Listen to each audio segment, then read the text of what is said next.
What is the one thing that robs you the most of your power?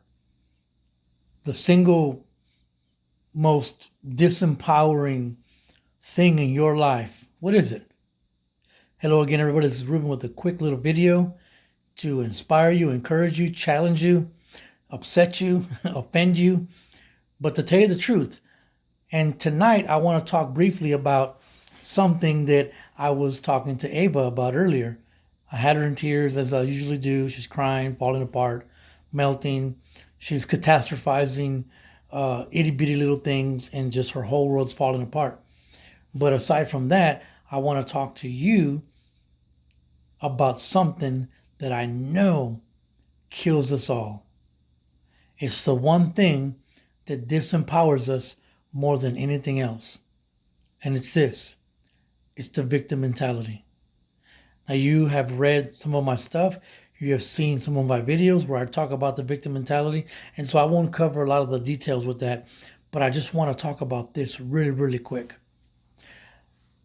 The reason why the victim mindset, and let me define that for you.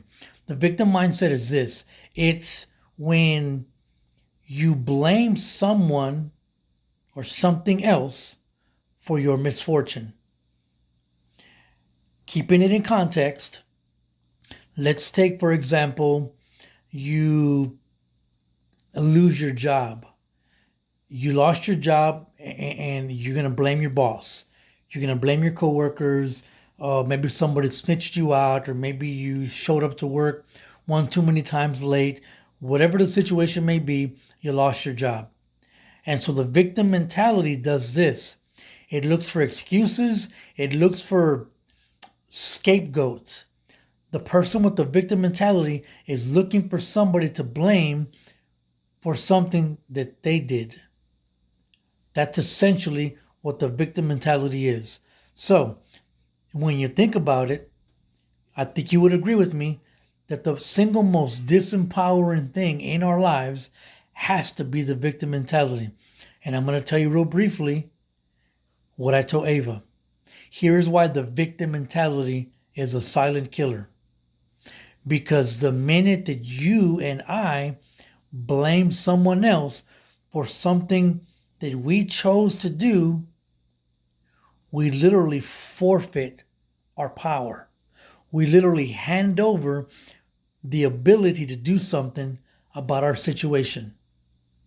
If I'm incarcerated and I don't own up and I have the victim mentality, I'm going to blame my ex-wife. I'm going to blame the parole board. I'm going to blame the officer. I'm going to blame my family. I'm going to blame everybody for why I'm miserable in prison. But if I don't have the victim mentality, I'm going to own up, grow up, and do something about it.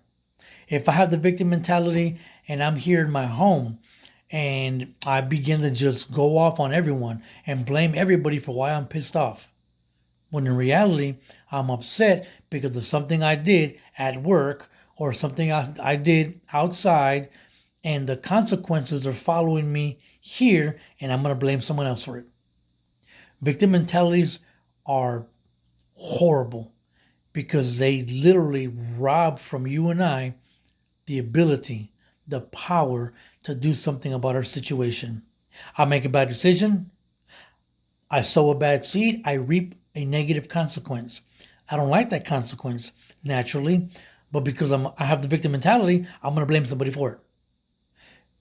And instead of owning up and taking responsibility, I give the power to change myself. I give the power to change my situation. I give it to somebody else, thinking that because I'm blaming them, I'm absolving myself of guilt. I'm making myself feel better. And I'm not. I'm making myself feel worse. So again, I'm going to wrap this up real quick. The single most destructive attitude that I've known in my life, and I think you'll agree, is the victim mentality. Because every time you play the victim, I don't care what the situation is, kept in the proper context, your misfortune is your fault and nobody else's. But if you keep blaming somebody else, then you'll never have the power to do something about your situation. So don't be a victim. Get your power back. Own up, grow up, do the right thing, and be empowered. God bless you. I'll see you later.